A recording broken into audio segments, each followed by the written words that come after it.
Benjen Stark is one of the greatest remaining mysteries in A Song of Ice and Fire. He was once the acting Lord of Winterfell and heir to the North, and then a fierce ranger of the Night's Watch, and an obvious successor to Lord Commander Mormont. In Book 1, he acts as a brief mentor for his nephew Jon Snow, but then he leaves Jon behind at Castle Black to go on his fateful ranging, one that he never comes back from. Jon and Robb and Bran miss their uncle Benjen, and George R. R. Martin keeps mentioning him book after book. So what are the author's plans for his frozen ranger lost in the wilds beyond the wall? Is he simply dead, either of the harsh cold, or of a confrontation with the wildlings or an other? Or is Benjen alive somewhere, and what condition is he in? Book 1 begins early in the 298th year after Aegon's conquest. All the Starks are together in Winterfell, with King Robert Baratheon riding north along the King's Road to join them, as Daenerys Stormborn and her brother Viserys, the Beggar King, are roaming Essos, plotting their return to Westeros. Benjen Stark is the younger brother of Lord Eddard Stark, and the youngest child of Rickard and Lyanna. He was born in 267 AC, when Mad King Aerys II still sat the Iron Throne, making Benjen about 31 when the books begin. Benjen is First Ranger of the Night's Watch, a position of high honor, and as a Stark, he likely was given special privileges that others were not. The Starks have historically had a good relationship with the Night's Watch, often sending criminals to the Wall to bolster the Watch's strength. Also, younger sons of House Stark and other proud houses are sometimes sent to take the Black if there is nothing else for them to inherit. The bond between the Watch and Winterfell is a strong one. Lord Commander Mormont, and Lord Commander Corgyle before him, likely allowed Benjen to make occasional trips back to Winterfell. This would explain how Jon, Robb, and the other Stark kids have so many fond memories of their uncle. Benjen's first duty was to the Watch, however, and as far as we know, he did not waver in his vows and become tempted to ride south and fight alongside his brother Ned when the Greyjoys rebelled in 289 AC. Benjen joined the Watch in 283, at the age of 16, after Robert won his rebellion. From then on, he was no longer a Stark, but a Black brother of the Night's Watch. In 281 AC, when Benjen was 14, the Tourney of Harrenhal took place. This is the single most important event before the main story begins, and the long-lasting impacts of the tourney may rear their heads in upcoming books. The Tourney of Harrenhal was held early in the year of the false spring, when the warm weather fooled the country into thinking winter had come to an end. It hadn't. The false spring was when the band of outlaws called the Kingswood Brotherhood were defeated, when Jaime Lannister was knighted by Sir Arthur Dayne, the Sword of the Morning, and was convinced to join the Kingsguard by his sister Cersei. It was also when King Aerys II was fully mad, paranoid, and almost agoraphobic inside the Red Keep. His hand, Tywin Lannister, had resigned and gone back to Casterly Rock, and his son, Prince Rhaegar of Dragonstone, was far more popular and beloved than Aerys himself ever was. The Mad King, in his paranoid state of mind, was convinced by his spymaster, Varys the Spider, that Rhaegar had arranged this tourney as a cover-up to plan their takeover and oust Aerys from power to replace him with Prince Rhaegar. So King Aerys shocked everyone when he actually showed up to the Tourney of Harrenhal, despite his obvious physical decline. He was thin and gaunt, had unwashed, unkept hair, yellow fingernails that were a foot long, and scabs covering his entire body from being constantly cut by the Iron Throne. During the first night of the tourney, a great feast was held in the Hall of 100 Hearths. Almost all the Starks were in attendance, including Brandon, Ned, Lyanna, and Benjen, as well as the Crannogman Howland Reed, and Lord Robert Baratheon. It was the finest display of gallantry and pageantry Westeros had seen for a long time.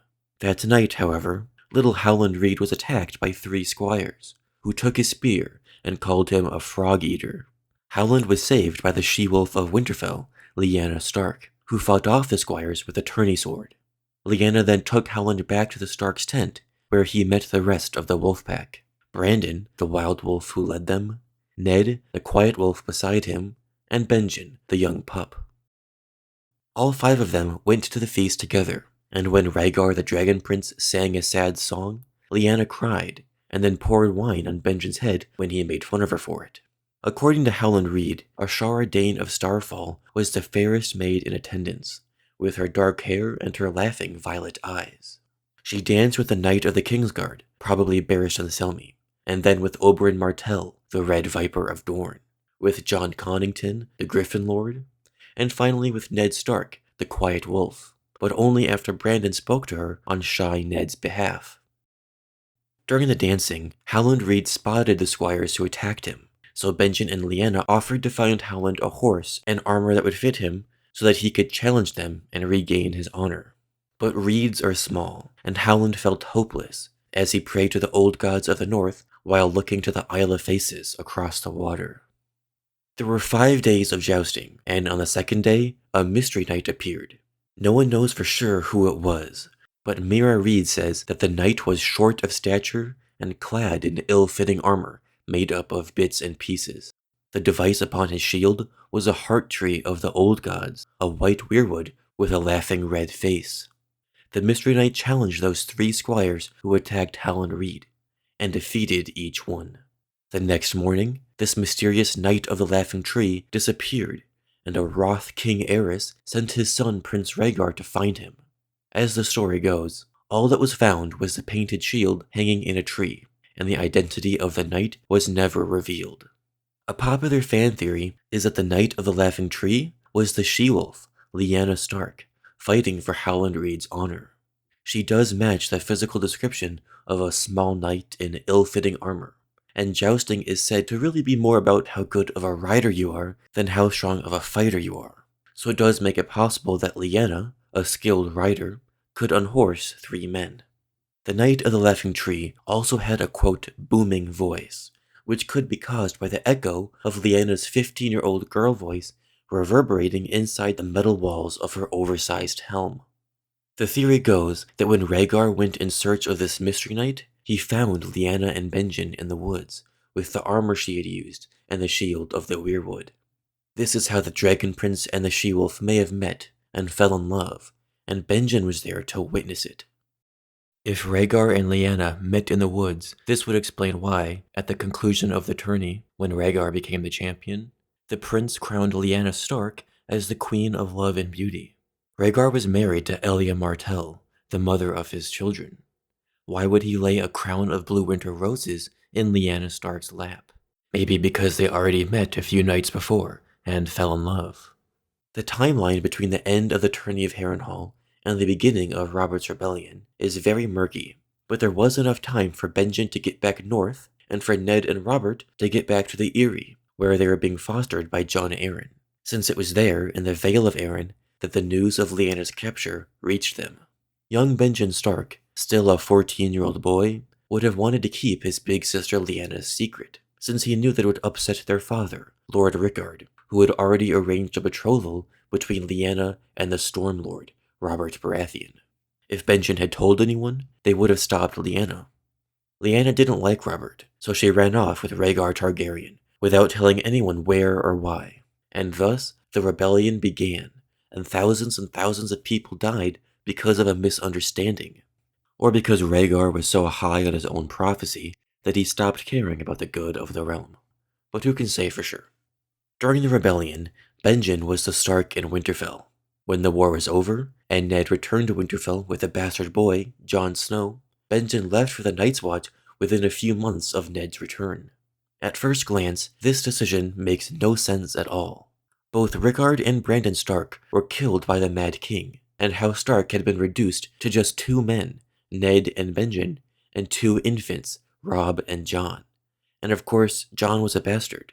The succession was in a frail state, since infants can die at any moment in this world, and if Ned happened to pull a Balon the Brave and just die one day, that's it for House Stark, who had ruled the North for thousands of years. It was risky for Benjen to take the black and forsake his family name rather than simply rule a holdfast, Moat Cailin for example, and perhaps even raise Jon Snow as his adoptive son. So why didn't he? If the theory about Lyanna being the Knight of the Laughing Tree is true, and Benjen knew about her and Rhaegar's affair, he must have felt immense guilt about not telling anyone, and letting his father, brother, and thousands of other people die just so he could keep Lyanna's secret. The shame would compel him to take the black. If this is true, it also means that Benjen knows that Jon is Lyanna's son by Rhaegar, making him one of only 2 people alive, if he is indeed still alive, who know Jon's parentage, along with Howland Reed. Knowing about Jon's parentage isn't the only information Benjen could re-enter the story with. Some readers believe that Jon is not only Rhaegar Targaryen's son, but also not a bastard, as Lyanna may have married Rhaegar in front of a weirwood tree in the tradition of the North. Ramsay Bolton married Jane Poole in front of a weirwood in A Dance with Dragons. If Lyanna and Rhaegar were married before a weirwood, Benjen might know about it, given his close relationship to Lyanna, but there's no real evidence. If true, this would essentially mean that Jon's legitimacy is in the eye of the beholder. Southerners would likely still think of him as a bastard, since Rhaegar wouldn't have been allowed to take a second wife in the eyes of the Seven. But Northerners may recognize Jon as a true-born son of Lyanna Stark, and it may be Benjen who reveals it. How would Benjen know? If the wedding ceremony did happen, perhaps it was soon after the Tourney of Harrenhal, after Ned left for the Eyrie and Brandon left for Riverrun so he could marry Catelyn Tully, and while Rickard Stark was preparing to travel south to attend Brandon's wedding. That would mean Benjen was still with Lyanna to witness her marriage to Rhaegar, perhaps before a weirwood tree on the Isle of Faces, the mystical island just south of Harrenhal which Howland Reed had just visited before the tourney. Then, Benjen would head back north to take his father's place, as there must always be a Stark in Winterfell. Rickard would probably ask Benjen why Lyanna was not with him, and Benjen would make up a lie to protect her. We know that Brandon was heading north from Riverrun to meet his father's traveling party ahead of his wedding, which is when he learned of Lyanna's capture by Rhaegar, and then went to King's Landing to confront the Targaryens. So the timeline is very vague here, and doesn't exactly disprove this scenario. Maybe Benjen witnessed Lyanna and Rhaegar being wed before a weirwood tree on the Isle of Faces, and maybe not. The important thing is, Benjen Stark likely knew about Lyanna's relationship with Rhaegar, and didn't tell anyone, and the guilt brought him to the wall when the war was over. The other scenario is that whether Benjen did or did not know about Lyanna and Rhaegar, he joined the Watch for a totally different reason.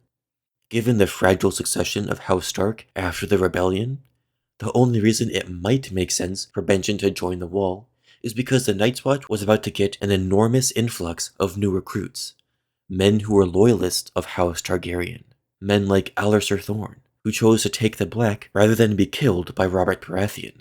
Perhaps Ned and Benjen decided a firm Stark presence was needed at the Wall to keep an eye on any rebellious activity those loyalists might conspire about. With Benjen there, it would be a constant reminder to the loyalists of who won the rebellion. This is certainly plausible, but I don't know if sending Benjen to the Wall is worth the risk if something happened to Ned and Robb. Now that we've gone over the Tourney of Harrenhal, why Benjen may have left Winterfell, and what he might know about Jon Snow, let's discuss where we can be certain he is not at the current point of the story. In Game of Thrones, a mysterious partially undead rider on a black horse comes and saves the day multiple times, both for Bran and for Jon. It's revealed to be Benjen, who is apparently chilling north of the Wall, discovering secrets about the Children of the Forest and the others that were never revealed or meant anything to the story at all. This re-emergence of Benjen was based on a book character called Coldhands. Coldhands is a mysterious, undead, half-turned white, wearing the black wools of the Night's Watch and riding a great big elk. Coldhands rescues Sam Tarly, Gilly, and her baby when they are attacked by the undead beyond the Wall, and brings them to the Black Gate of the Night Fort, the ancient abandoned castle of the Night's Watch, where it is said the Night's King ruled during the Long Night with his corpse queen. Sam and Gilly go through the Black Gate, but Coldhands cannot. He says the magic of the Wall keeps him from passing. Later on, Coldhands guides Bran, Jojen, Mira, and Hodor north until they reach the Three-Eyed Crow's cave beneath the Great Weirwood. Again at the cave, Coldhands cannot enter. He keeps his face hidden, and many fans used to theorize that he was Benjen Stark, who had been roughed up by some White Walkers and stayed beyond the Wall to learn of their movement and plans.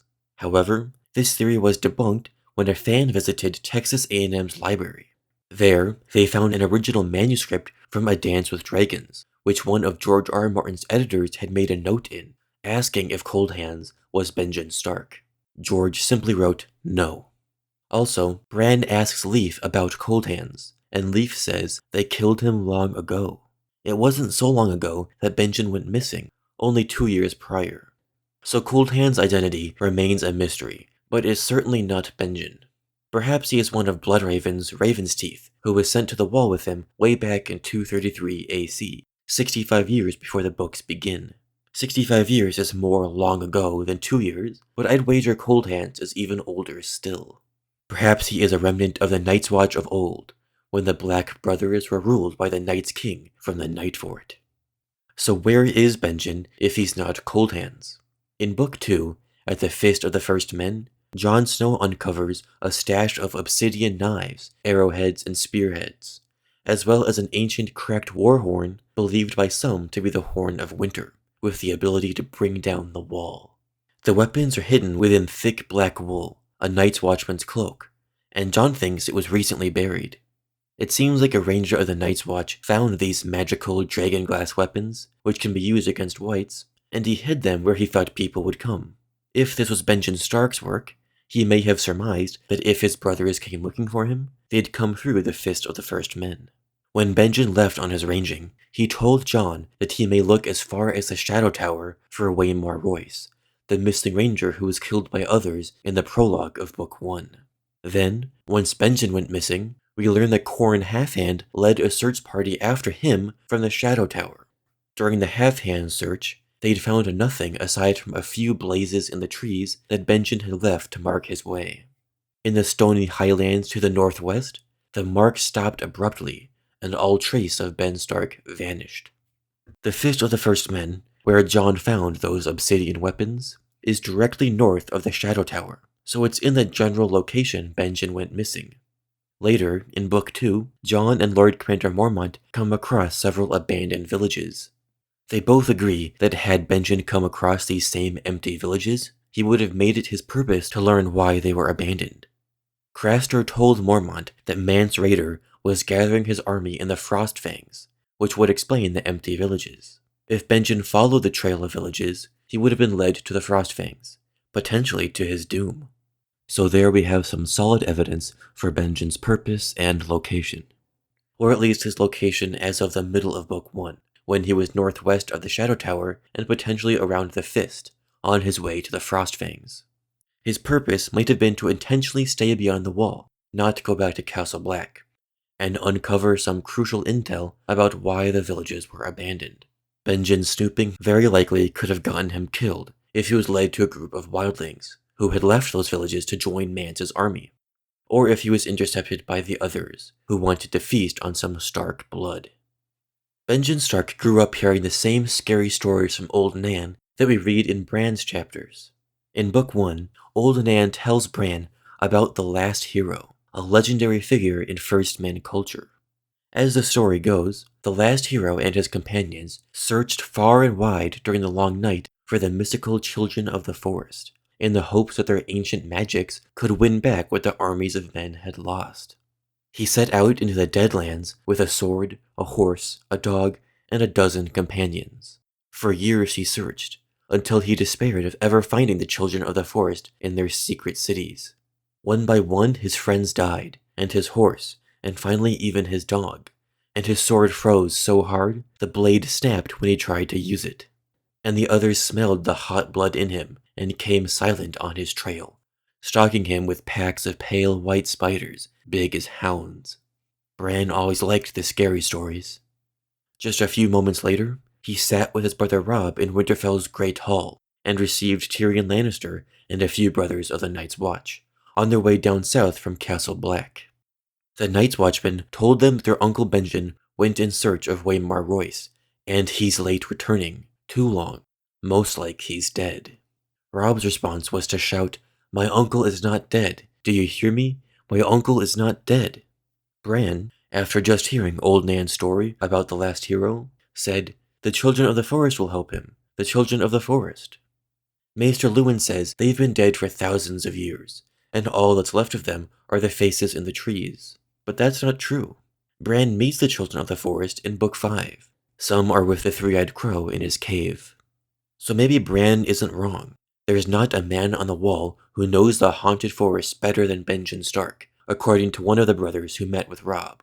So maybe Benjen was able to evade the wildlings and defend himself from the others, and find help and hospitality from the Children of the Forest, just like the last hero, whose story George R. R. Martin puts just a few pages before Bran learns of his uncle's disappearance.